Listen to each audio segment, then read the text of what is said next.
Assalamualaikum warahmatullahi wabarakatuh. Alhamdulillah. Alhamdulillahilladzi arsala rasulahu bil huda wa dinil haq liyuzhirahu 'alad dini kullih walau karihal kafirun. Asyhadu an la ilaha illallah wahdahu la syarikalah wa asyhadu anna Muhammadan abduhu wa rasuluh. Amma ba'd. Alhamdulillah, bersyukur kita kehadrat ilahi kerana pada hari ini dapat lagi kita bertemu dalam kuliah secara atas talian ini. Jadi insya-Allah pada hari ini kita akan membincangkan sedikit tentang tajuk ijtihad dalam isu-isu sains dan pemikiran saintifik.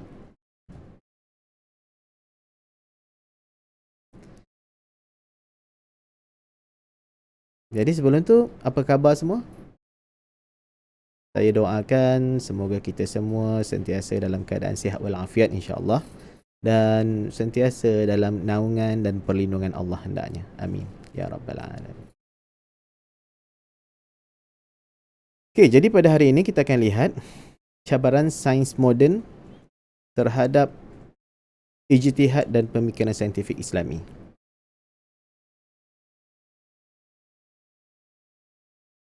Jadi secara umumnya Islam mengajar umatnya menjadi umat yang dinamik, kreatif dan inovatif bagi membolehkan umat Islam menjadi khaira ummah dan kembali memimpin dunia, dan bukan hanya menjadi statik dan hanya menjadi sebagai seorang pengikut sahaja.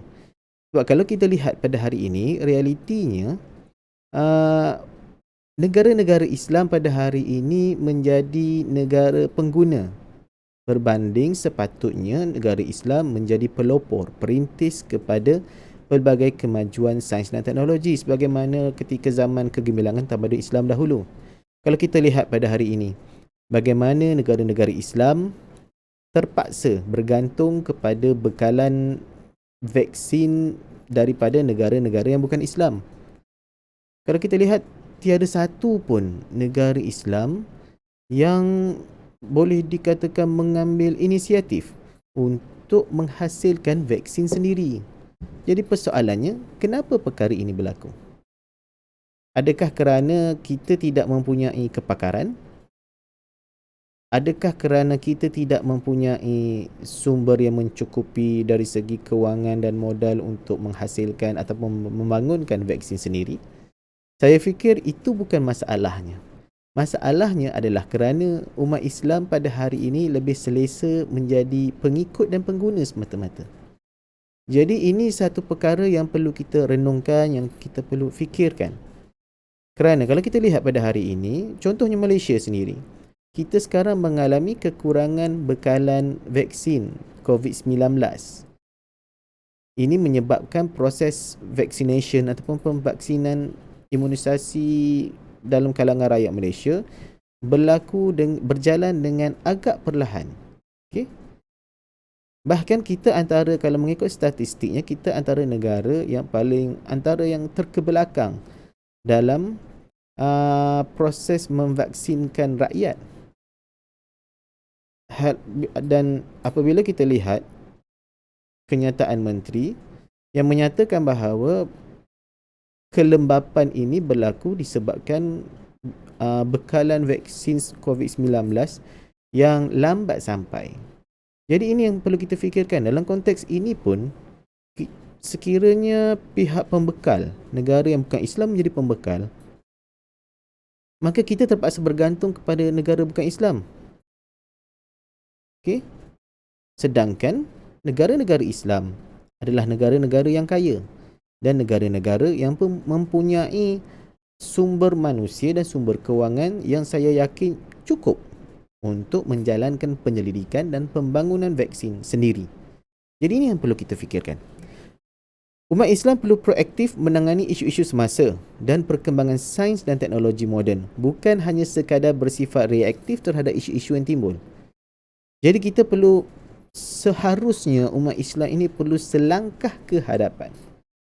We have to be a trendsetter, okay? Not just a follower. Itu yang dimaksudkan dalam kenyataan-kenyataan ini. Maksudnya kita sekarang perlu berfikir untuk menjadi pelopor, perintis, pemimpin dalam kemajuan sains dan teknologi. Bukan hanya sekadar mengikuti, hanya sekadar menjadi pengikut. Kerana apabila kita yang menjadi trendsetter, kita yang menjadi pelopor perintis, maka kita akan dapat memimpin dunia, kita akan dapat memimpin manusia dengan teknologi yang lebih bersifat Islami, insani dan memberi kesejahteraan dan manfaat kepada alam sekitar, kepada masyarakat sekeliling. Okay? Jadi, apa beza antara reaktif dan proaktif? Okey. Individu yang proaktif mempunyai memori masa hadapan. Maksudnya dia memikirkan, meletakkan dirinya pada masa akan datang dalam usaha untuk menjangka apa yang akan berlaku.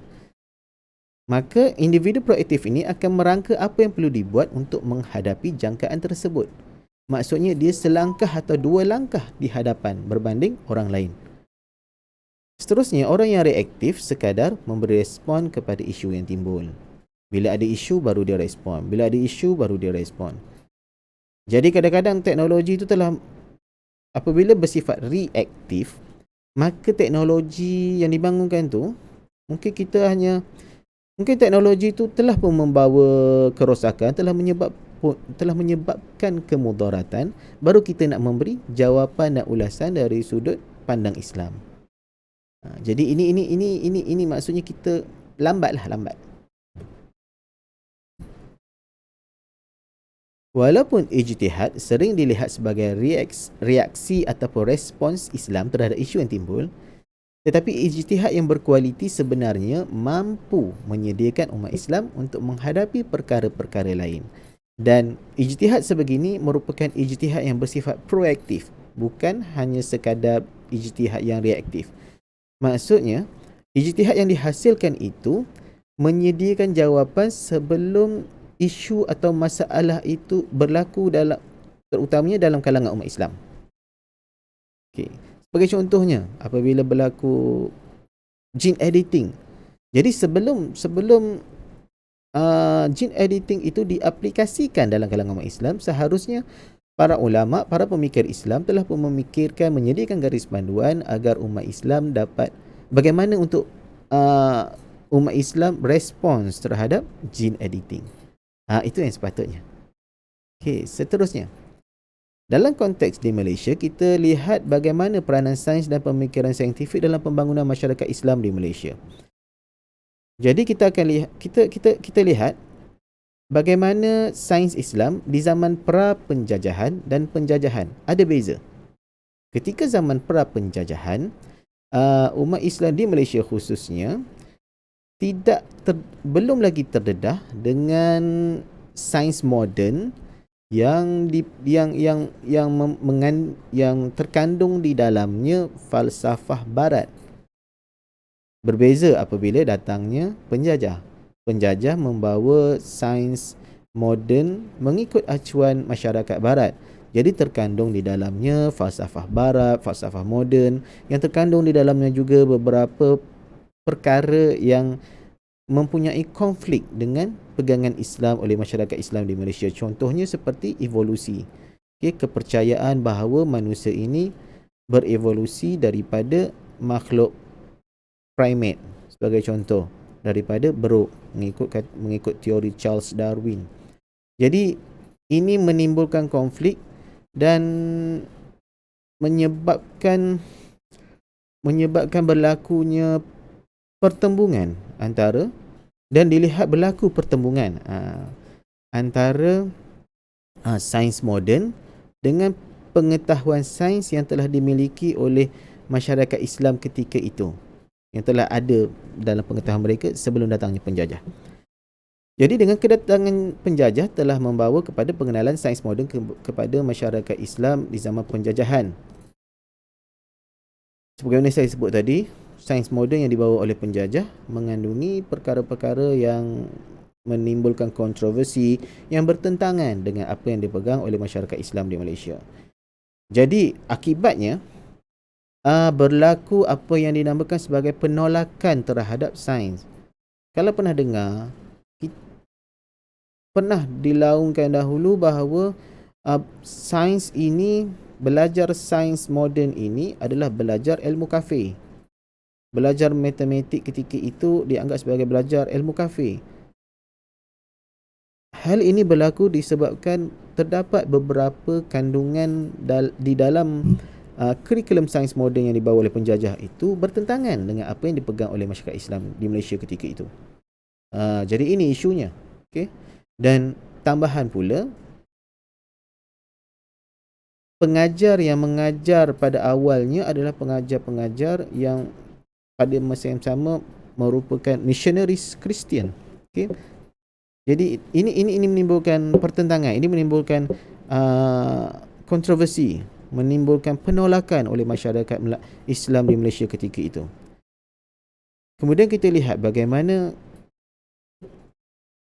akibat penolakan, akibat selain itu daripada apabila berlaku keruntuhan kerajaan Islam sebelum itu yang telah membawa bersamanya ataupun telah melemahkan bidang sains yang pernah diterajui oleh umat Islam, dan ini menimbulkan kelemahan masyarakat Islam dalam bidang sains.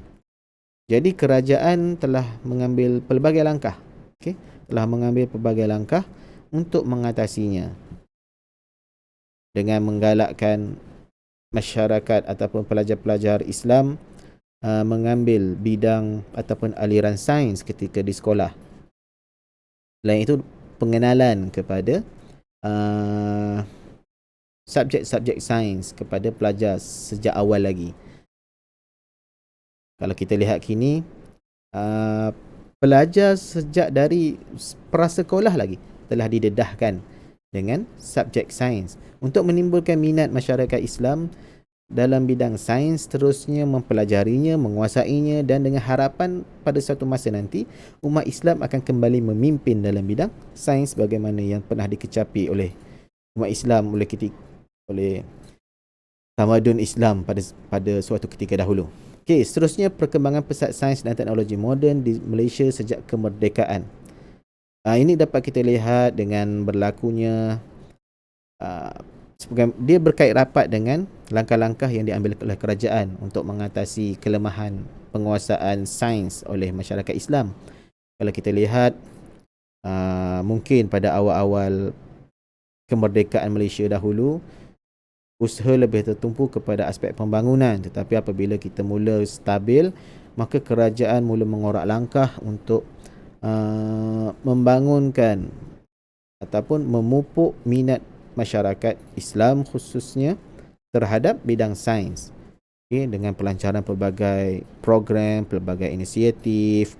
Kalau kita lihat dulu, macam-macam lah program. Seterusnya, sumbangan gerakan Islamisasi ilmu sejak dekad 1970-an. Kalau kita lihat dalam konteks ini, terdapat beberapa aliran gerakan Islamisasi ilmu yang ada di Malaysia. Antaranya gerakan yang dipelopori oleh Syed Naqib Al-Attas, oleh Muhammad Iqbal, aliran Muhammad Iqbal, kemudian aliran Faruqi dan sebagainya.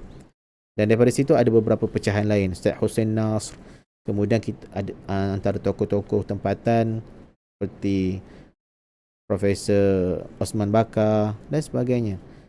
Dan ini secara tidak langsung menyumbang kepada penglibatan masyarakat Islam dalam bidang sains dan pemikiran saintifik. Apabila masyarakat Islam mula melihat yang sains dan pemikiran saintifik itu bukanlah sesuatu yang bersifat kafir, secara kasarnya, tetapi merupakan suatu ilmu yang perlu dikuasai oleh umat Islam. Islam sebagai faktor penting dalam memajukan masyarakat Islam dalam sains, dan penekanan yang berbeza-beza oleh 8 Perdana Menteri sejak merdeka. Maaf kalau kat sini 6 kan, 8. Sebagai contohnya, kalau kita lihat pada zaman Perdana Menteri pertama misalnya, usaha lebih ditumpukan kepada untuk membangunkan negara yang baru sahaja mengecapi nikmat kemerdekaan. Kemudian kita lihat Perdana Menteri yang kedua, Tun Abdul Razak Hussein, yang mana beliau membuka Felda, Felkra, yang mana secara tidak langsung ia mula mendedahkan masyarakat kepada bidang sains secara tidak langsung. Okey, menerusi pendedahan bagaimana untuk menanam sawit, bagaimana untuk menjaganya, untuk melakukan maintenance terhadap ladang sawit. Jadi kat situ kita lihat aspek pertanian diberikan penekanan. Kemudian pada pemerintahan zaman Perdana Menteri yang ketiga, Tun Hussein On, ketika itu Malaysia mula beralih, masih lagi berteraskan kepada pembangunan ataupun ekonomi pertanian, tapi mula menjinakkan diri dalam bidang industri. Dan seterusnya ia diteruskan oleh Perdana Menteri yang keempat, Tun Dr. Ketika itu Datuk Seri Dr. Mahathir bin Mohamad, yang mana beliau memberi penekanan kepada aspek sains, kepada aspek pembangunan industri berat, pembangunan yang melibatkan aspek teknologi, yang mana kerajaan menarik pelabur-pelabur yang berteraskan kepada sains dan teknologi untuk melabur di Malaysia dan seterusnya membuka kilang mereka di sini. Antara sebabnya adalah untuk mengambil teknologi-teknologi itu ataupun berlaku pemindahan teknologi daripada pelabur luar kepada anak tempatan, anak Malaysia. Secara tidak langsung, ini menggalakkan pembangunan ataupun menyemarakkan lagi pembangunan sains dan teknologi di Malaysia. Okay. Hasilnya kita dapat lihat terhasilnya kereta buatan Malaysia bermula dengan Proton Saga sehingga ke hari ini. Jadi kalau kita lihat, kesemuanya ini menyumbang kepada pembangunan masyarakat Islam di Malaysia. Perdana Menteri yang ke-6, Tun Abdullah Badawi, yang mana beliau memberi penekanan kepada pembangunan pertanian yang berteraskan kepada sains, iaitu pembangunan bioteknologi. Terusnya pada zaman pemerintahan Perdana Menteri yang ke-6, Tun Abdullah Badawi, Perdana Menteri yang ke-5, okay. Perdana Menteri yang ke-6, Datuk Seri Najib Razak, yang mana beliau memberi penekanan kepada pembangunan dalam pelbagai bidang sains juga di Malaysia. Dan sehingga ke hari ini balik semula kepada Tun Dr. Mahathir Mohamad, Perdana Menteri yang ke-7, dan sekarang Perdana Menteri yang ke-8, Tan Sri Muhyiddin Yassin. Maka kalau kita lihat, pembangunan sains itu masih lagi berterusan, dan pelbagai inisiatif yang diambil oleh kerajaan untuk membangunkannya, seperti mewujudkan institusi-institusi yang menggalakkan pembangunan sains dan teknologi di Malaysia. Okay, kita ada MIC, kita ada MSc, kemudian kita ada banyak lagi. Okay, Biotech Malaysia dan sebagainya. Kalau dalam yang berkaitan dengan yang dekat dengan masyarakat Islam seperti HDC, okay, entiti yang bertanggungjawab dalam aspek halal di Malaysia, pembangunan industri halal di Malaysia dan sebagainya. Okey, seterusnya kita lihat antara kejayaan telah dicapai masyarakat Islam di Malaysia, seperti bilangan ahli sains dan teknologi Muslim kian bertambah. Kalau kita lihat, menerusi penubuhan pelbagai institusi pengajian tinggi, universiti awam di Malaysia, secara tidak langsung ia menambah bilangan ahli sains dan teknologi Muslim. Kalau kita lihat kat UM sendiri, berapa ramai pensyarah-pensyarah Muslim yang pakar dalam bidang sains dan teknologi, dalam pelbagai bidang, dalam bidang genetik, dalam bidang ekologi, dalam bidang microbiology, dalam bidang macam-macam lah, bioteknologi. Jadi ini antara kejayaan yang telah kita capai oleh masyarakat Islam di Malaysia. Selain itu, kepemimpinan Muslim dalam bidang SNT, seperti kemajuan institusi-institusi saintifik. Bagaimana saya sebut tadi, penubuhan pelbagai institusi yang berteraskan kepada pembangunan sains dan teknologi. Okey.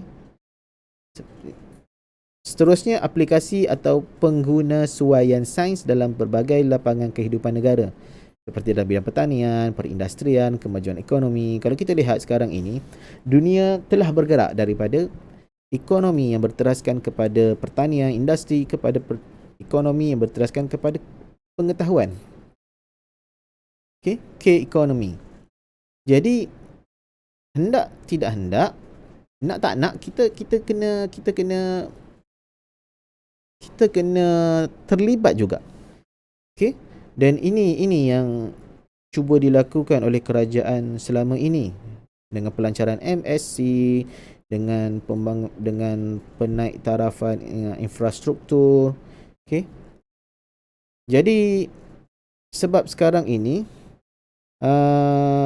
dengan kemajuan ataupun dengan kepesatan pembangunan, khususnya dengan sejak adanya internet, maka pembangunan ekonomi secara pengetahuan itu lebih diperlukan. Okay? Sekarang kita berbicara tentang Industry Revolution 4.0, IR 4.0. Kita berbicara tentang big data, yang mana kesemuanya ini melibatkan aspek pengetahuan.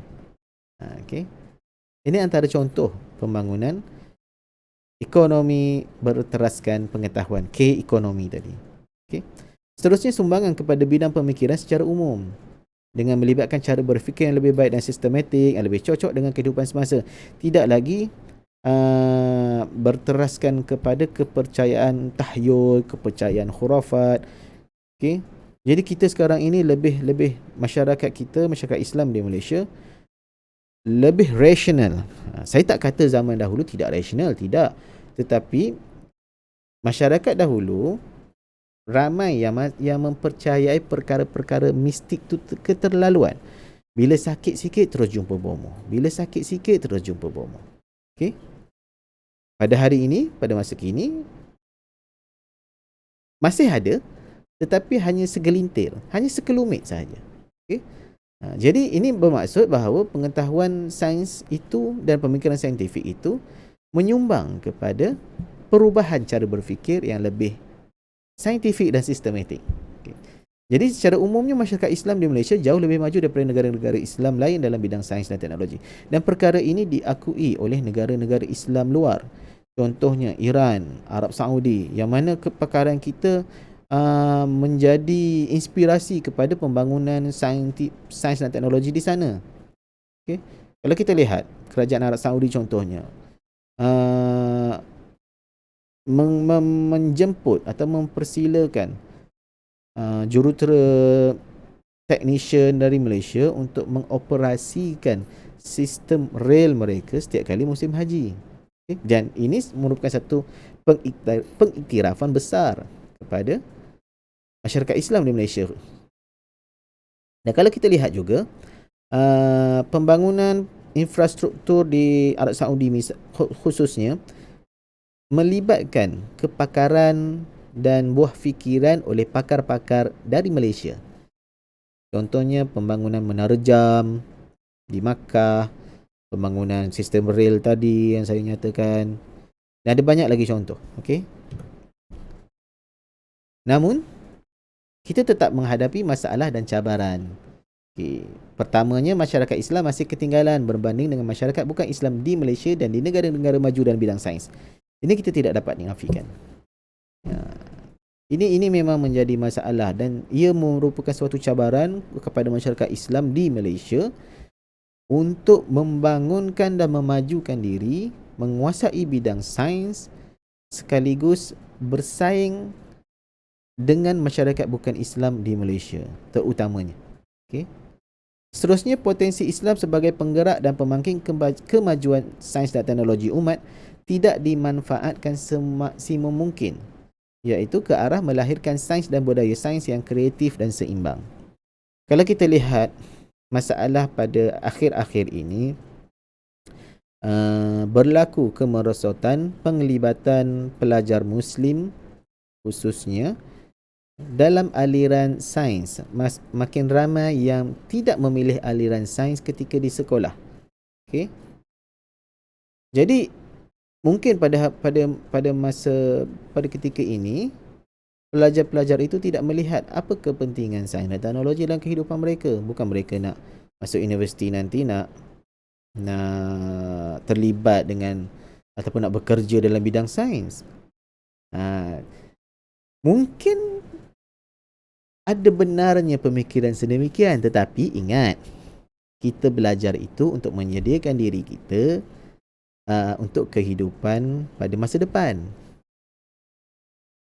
Dengan persepsi sedemikian, ia akan melahirkan generasi yang buta ataupun rabun sains dan teknologi, dan akibatnya sebagaimana yang berlaku, akan ada yang terpesona, yang terpengaruh dengan pelbagai teori ataupun pelbagai pendapat pseudoscience. Okay? Misalnya kepercayaan bumi rata, flat earth, terpesona dengan hujah-hujah yang dikeluarkan oleh golongan anti-vaksin. Okay? Banyak lagi lah. Dan ini antara perkara yang menyumbang ke arah kepada isu-isu ini adalah kerana lemah penguasaan sains. Masyarakat kita bila dengar seseorang itu berhujah dengan menggunakan dalil-dalil Al-Quran, hadis, kemudian melontarkan pendapat dengan jargon-jargon saintifik, dengan apa, kalau kita tengoklah banyak produk-produk pseudoscience yang ada di luar itu menggunakan istilah-istilah sains, istilah-istilah saintifik, sedangkan kalau dilihat, dirujuk kepada kamus, penggunaannya kadang-kadang langsung tidak kena mengena dengan apa yang cuba disampaikan. Okay? Dan masyarakat kita bila dengar istilah saintifik ni, ini suatu perkara yang bersifat saintifik. Okay? Tapi akibat kelemahan penguasaan sains dan teknologi, ilmu sains itu, maka mereka terus terpesona, terpengaruh. Okay? Macam-macam lah. Banyak contoh sebenarnya. Tapi, yalah. Okay, seterusnya, pemikiran saintifik dalam erti kata yang sebenar belum mencapai tahap ketamadunan dalam masyarakat kita. Okay, belum berlaku lagi pemasyarakatan sains, belum lagi berlaku pembudayaan sains, penghayatan peranan sains yang sebenar dan orientasi penyelesaian masalah manusia. Masih ada lagi yang masih mengambil sikap percaya kepada konspirasi, spekulasi. Masih ada lagi yang pergi kepada bomoh dan dukun untuk melakukan rawatan. Jadi ini sebab pembudayaan sains itu bukan semata-mata untuk menjadikan masyarakat kita pandai biologi, pandai fizik, pandai kimia semata-mata. Tetapi yang lebih penting, pemikiran saintifik akan membimbing, akan melatih masyarakat untuk berfikir secara berhati-hati, secara rasional dan secara sistematik, berasaskan kepada data dan fakta. Masalah sekarang, masyarakat kita lebih percaya kepada auta. Bila kita nyatakan bahawa masyarakat kita perlu belajar tentang sains, jawapan mereka, bukan kita guna pun sains, bukan dalam kerja. Tapi masalahnya, sebagaimana yang berlaku sekarang lah. Okay? Bila tentang vaksin COVID-19 ni misalnya, lebih percaya kepada teori-teori dan konspirasi golongan anti-vaksin.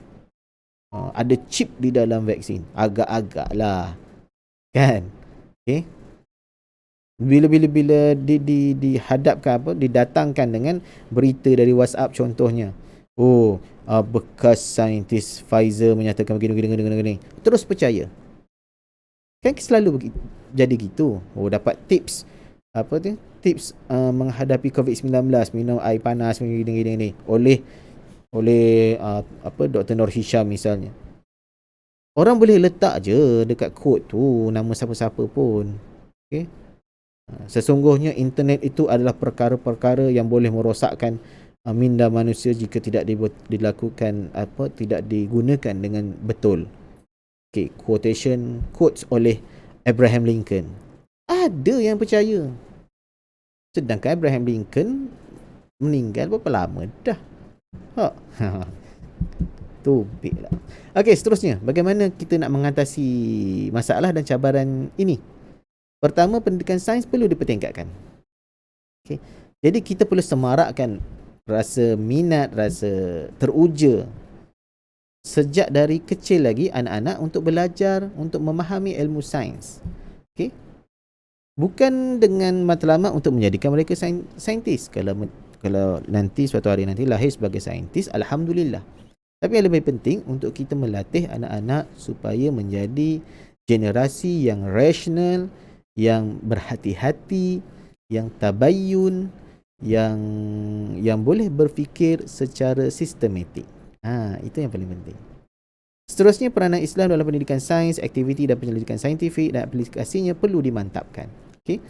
Jadi kurikulum sains di Malaysia ini perlu nak saya kata rombak tu, mungkin perlu diubah suai untuk menerapkan elemen Islam ataupun peranan Islam. Bukan kita nak nyatakan bahawa sesungguhnya Allah Subhanahu Wa Taala telah berfirman.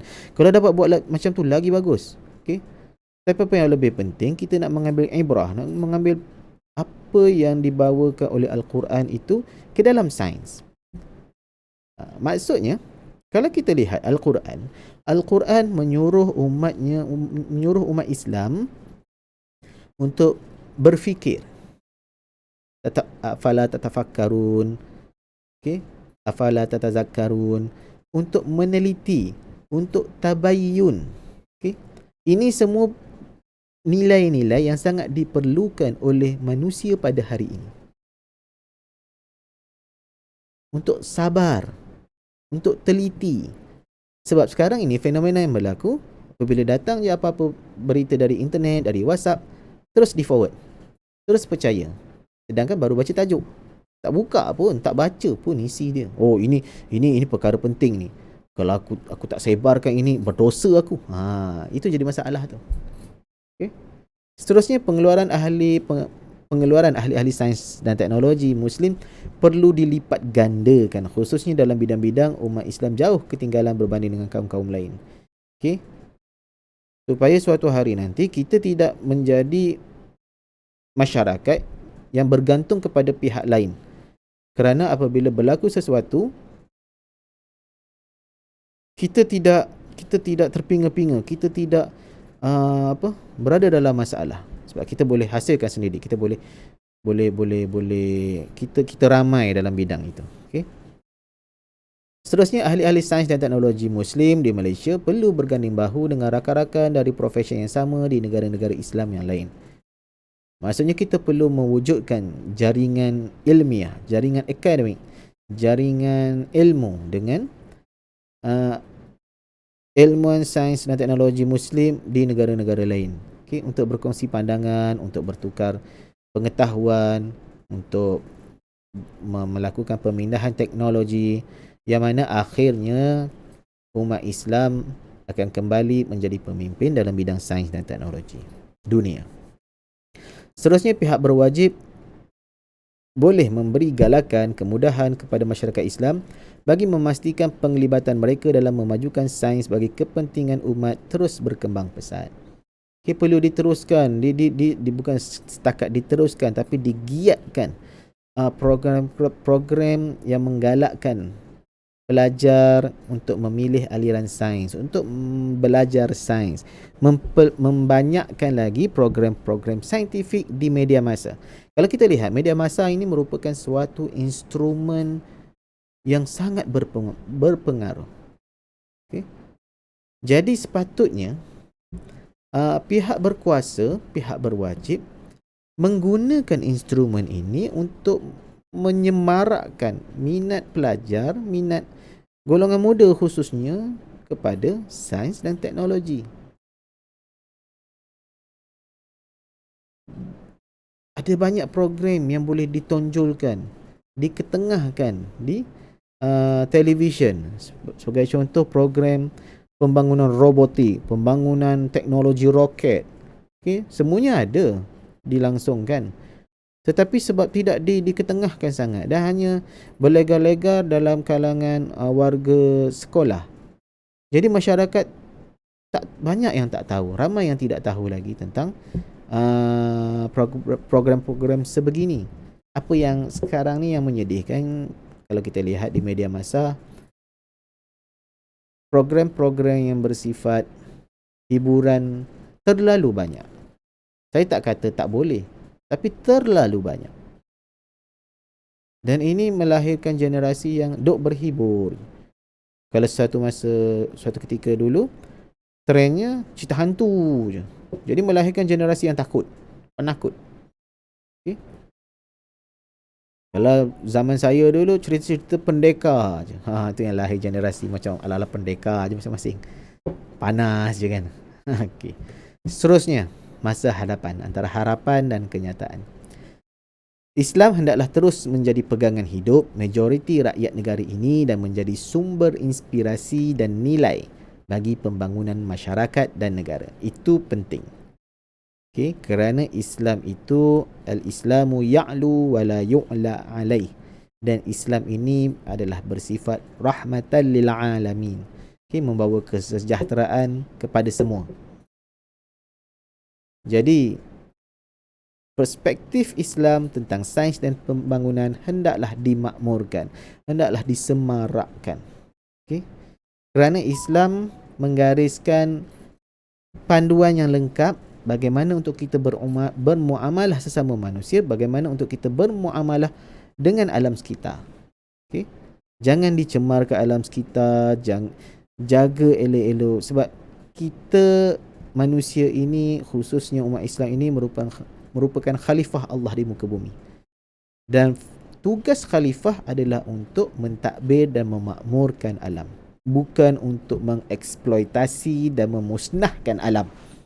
Okey? Kita kata kita sayang hutan, tapi hutan itu ditebang-tebang sehingga menjadi gondol bukit. Bila banjir, baru susah. Tapi lupa apa yang kita dah buat sebelum ni. Okay.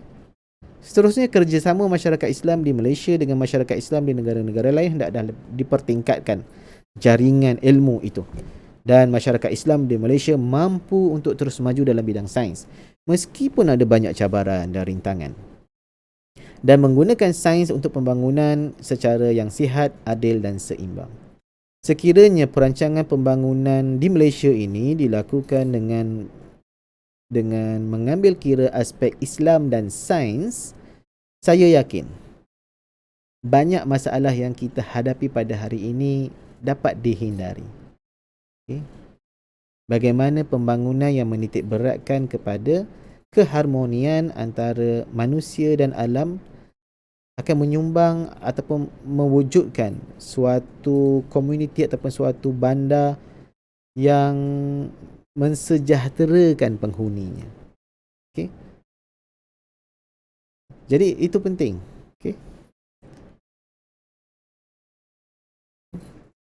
Jadi sebelum saya mengakhiri kuliah hari ini, saya berkongsi pandangan profesor ataupun kata-kata oleh Profesor Dr. Yusuf Al-Qaradawi berkaitan dengan perbezaan pendapat. Sebab dalam ijtihad, perbezaan pendapat itu tidak dapat dielakkan. Okay? Jadi disagreement based on legitimate ijtihad which does not create discord or disunity is a blessing for the ummah and an enrichment of Islamic jurisprudence. Okay? Objective disagreement in itself possesses no threat if it is coupled with tolerance and is free of fanaticism, accusations and narrow-mindedness. Okay. Maksudnya, perbezaan pendapat berasaskan kepada ijtihad yang benar, yang mana tidak akan mewujudkan kekacauan dan perpecahan, merupakan rahmat kepada ummah dan pengayaan kepada sumber fiqh Islami. Okay. Perbezaan pendapat, perbezaan yang objektif itu tidak akan menghasilkan ancaman ataupun bahaya ataupun mudarat sekiranya ia digandingkan dengan toleransi dan bebas daripada fanatik, tuduhan melulu dan minda sempit. Okay? Maksudnya kalau ijtihad itu, perbezaan pendapat itu dihasilkan ataupun berteraskan kepada ijtihad yang benar dan ia digandingkan dengan tolerance, insya-Allah ia tidak akan membawa perpecahan dalam umat Islam. Hanya sekadar berbeza pendapat. Okay? Tetapi sekiranya ianya membawa bersama dengannya fanatik, tuduhan dan narrow mindedness tadi, maka akan berlakulah kekacauan dan huru-hara dalam masyarakat. Okey, itu kata-kata oleh Profesor Dr. Yusuf Al-Qardawi dalam bukunya Islamic Awakening Between Rejection and Extremism. Okey. Jadi cukup sekadar itu untuk hari ini. Insya-Allah ada masa, ada rezeki, ada jodoh kita jumpa lagi. Wallahu alam wa billahi taufiq wal hidayah. Assalamualaikum warahmatullahi wabarakatuh. Terima kasih.